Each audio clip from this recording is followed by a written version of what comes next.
नमस्कार मंडळी, श्री स्वामी समर्थ. आदित्य रानूबाई, तुमची कहाणी ऐका. आज आहे पौष महिन्यातला रविवार, सूर्यनारायणाचे व्रत करण्याचा दिवस. हे व्रत करत असताना आपल्याला आदित्य रानूबाईची कथासुद्धा वाचावी लागते किंवा ऐकावी लागते आणि ती कोणाला तरी सांगावीसुद्धा लागते. तर आजच्या व्हिडिओमध्ये मी तुम्हाला आदित्य रानूबाईची कथा सांगणार आहे. तर तुम्ही देखील श्रवण करा किंवा तुम्ही देखील वाचन करू शकता.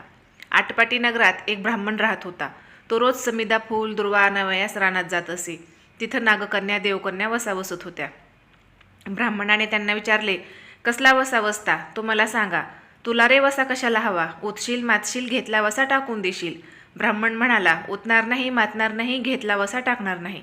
तेव्हा त्या म्हणाल्या, श्रावण मासी पहिल्या आदितवारी न बोलता उठावं, सैचल वस्त्रासहित स्नान करून पाणी आणावं, विड्याच्या पानावर रक्तचंदनाची आदित्य रानूबाई काढावी, 6 रेघांचं मंडळ करावं, 6 सुतांचा तातू करावा, त्या 6 गाठी द्याव्यात, पानफूल वाहावं, पूजा करावी, पानाचा विडा, फुलांचा झेला, दशांगांचा धूप, गुळ खोबऱ्याचा नैवेद्य दाखवावा, 6 मास चाळावे, 6 मास पाळावे, माघी रथसप्तमीस संपूर्ण करावी, संपूर्णास गुळाच्या पोळ्या, बोरण्यांची खीर, लोणकडं, तूप असावं, मेहून जेऊ सांगावं, असेल तर चिरगोळी द्यावी, नसेल तर जोडगरसरी द्यावी, तेही नसेल तर 2 पैसे दक्षिणा द्यावी आणि आपल्या वशाचं उद्यापन करावं. असा वसा ब्राह्मणाने केला. त्याला सूर्यनारायण प्रसन्न झाला. भाग्यलक्ष्मी आली तेव्हा राजाच्या राणीने ब्राह्मणास बोलावणं पाठविले.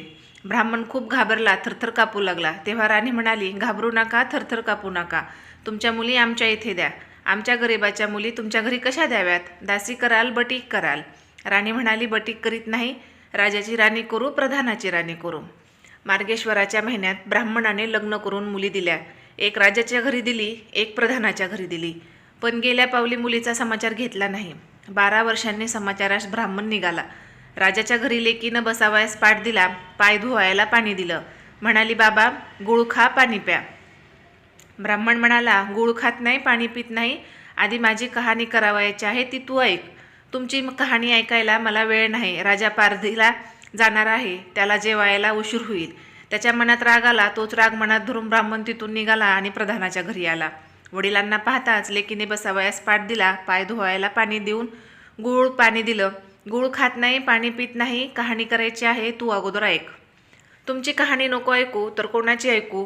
ती घरात गेली, उतरंडीची 6 मोती आणली, 3 आपण घेतली व 3 वडिलांच्या हातात दिली. वडिलांनी सांगितलेली कहाणी मन लावून एकाग्रतेने ऐकली. नंतर जेवून खाऊन वडील आपल्या घरी आले. बायकोने मुलींचा समाचार विचारला. जिनं कहाणी ऐकली नाही ती गरीब, दुःखी, कष्टी झाली आणि जिनं कहाणी ऐकली ती मोठ्या सुखात आहे. इकडे जी गरीब झाली होती तिने आपल्या मुलाला श्रीमंत मावशीकडून काही दिलं तर घेऊन येण्यास सांगितले. पहिल्या आदितवारी पहिला मुलगा उठला, तळ्याच्या पाळीत जाऊन उभा राहिला. तेथे प्रधानाच्या दासी होत्या. प्रधानाच्या राणीला जाऊन सांगा की तुमच्या बहिणीचा मुलगा आला आहे. कसा आला आहे, काय आला आहे? फाटकं नेसला आहे, तुटकं पांघरला आहे, तळ्याच्या पाळीला उभा राहिला आहे. परसदारानं घेऊन या. परसदारानं घेऊन आल्या. न्हाऊ माकू घातलं, पितांबर नेसायला दिला, जेऊ खाऊ घातलं, कोहळा पोकरून होन मोहरा भरल्या व सांभाळून घरी घेऊन जाण्यास सांगितलं. वाटेने जात असता सूर्यनारायण माळ्याच्या रूपानं आला व हातातल्या कोहळा काढून नेला. घरी जाताच आईने विचारलं, मावशीनं काय दिलं? दैवानं दिलं पण कर्मानं नेलं. कर्माचं फळ पुढे उभं राहिलं. मावशीनं दिलं पण ते सर्व गेलं. दुसऱ्या आदितवारी दुसरा मुलगा गेला. प्रधानाच्या राणीने त्याला घरी नेलं. न्हाऊ माकू घातलं, नेसायला पितांबर दिला, जेऊ खाऊ घातलं, काठी पोखरून होन मोहरांनी भरून दिली व न विसरता सांभाळून घरी नेण्यास सांगितले. वाटेत सूर्यनारायण गुराख्याच्या रूपाने आला व काठी काढून घेतली. घरी गेला. घडलेली गोष्ट राणीला सांगितली. दैवानं दिलं पण कर्मानं नेलं. तिसऱ्या आदितवारी तिसरा मुलगा गेला. तिळाच्या पाळी उभा राहिला. त्यालाही पहिल्यासारखंच प्रधानाच्या घरी नेऊन त्याचा योग्य आदर सत्कार केला व नारळ पोखरून होनमोहरांनी भरून दिला. सांभाळून घरी नेण्यास सांगितले. घरी जाताना विहिरीच्या काठी नारळ ठेवून पाणी प्यायला विहिरीत उतरला. तोच नारळ गडगडत विहिरीत पडला. घरी जाऊन आईला म्हणाला, आई ग, मावशीनं दिलं पण दैवानं ते सर्व बुडालं. चौथ्या आदितवारी चौथा मुलगा गेला. तळ्याच्या पाळी उभा राहिला. त्यालाही पहिल्यासारखंच राणीनं घरी नेलं. त्याचा योग्य आदर सत्कार केला. त्याला दह्याची शिदोरी होन मोहरानं घालून बरोबर दिली. सूर्यनारायण घारीच्या रूपाने आला व शिदोरी घेऊन गेला. घरी येऊन आईला सांगितलं, आई, मावशीनं दिलं पण दैवानं ते सर्व नेलं.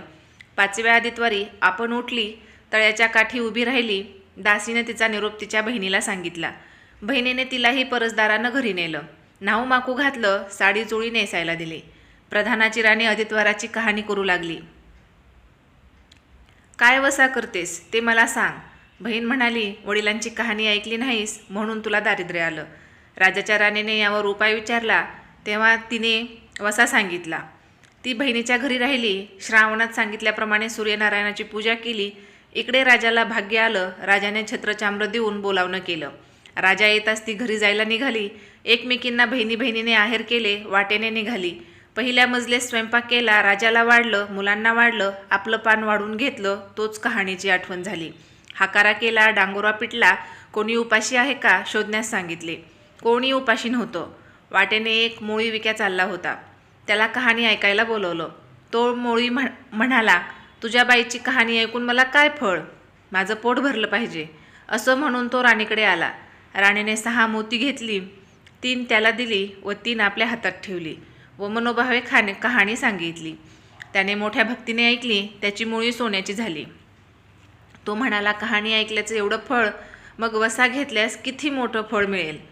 काय वसा आहे ते सांगा. राणीने तो उतणार नाही मातणार नाही याची कबुली करून घेतली व वसा सांगितला. दुसऱ्या मजलेस राणीने स्वयंपाक केला. मुलांना, राजाला वाढलं. आपलं पान वाढून घेताच कहाणीची आठवण झाली. हाकारा करून कोणी उपाशी नाही ना याचा शोध घेतला. माळ्याच्या विहिरीला पाणी लागत नव्हतं. त्याचा मळा पिकत नव्हता. असा एक माळी चिंता करीत बसला होता. त्याला कहाणी ऐकण्यास बोलावलं. तो आला. राणीनं 6 मोती घेऊन 3 आपण घेतली, 3 माळ्याला दिली. राणीने मनोभावे कहाणी सांगितली. त्याने चित्तभावे ऐकली. मळा पिकू लागला. विहिरीला पाणी आलं. तो म्हणाला, कहाणी ऐकल्यावर एवढं फळ, मग वसा घेतल्यास काय फळ. काय वसा असेल तो मला सांगा. मग राणीने त्याला वसा सांगितला. तिसऱ्या मजली स्वयंपाक केला. मुलांना वाढलं, राजाला वाढलं. आपलं पान वाढून घेताच कहाणीची आठवण झाली. नगरात कोणी उपाशी नाही ना याचा शोध घेतला. एक म्हातारी व तिचा मुलगा वनात गेला होता. एक डोहात बुडाला तर एक सर्पानं खाल्ला म्हणून ती चिंताक्रांती होऊन बसली होती. तिला कहाणी ऐकण्यास बोलावलं. राणीने तिला पहिल्याप्रमाणे कहाणी सांगितली. तिची 2ही मुलं आली. कहाणी ऐकण्यास एवढे फळ तर वसा घेतल्यास फळ मोठेच असणार. तेव्हा वसा सांगण्यास सांगितले. मग राणीने तिलाही वसा सांगितला. 4थ्या मजल्यास स्वयंपाक करून मुलांना वाढलं, राजाला वाढलं. आपलं ताट वाढून घेताच कहाणीची आठवण झाली. कोणी उपाशी नाही ना याचा शोध घेतला. कानाडोळा, माणसाचा गोळा, हात नाहीत, पाय नाहीत असा एक मनुष्य रस्त्यामध्ये होता. त्याच्या अंगावर तांब्याभर पाणी ओतलं. पालथा होता, तो उताना केला. 6 मोती होती. 3 मोती त्याच्या बेंबीवर ठेवली. 3 मोती आपण घेतली.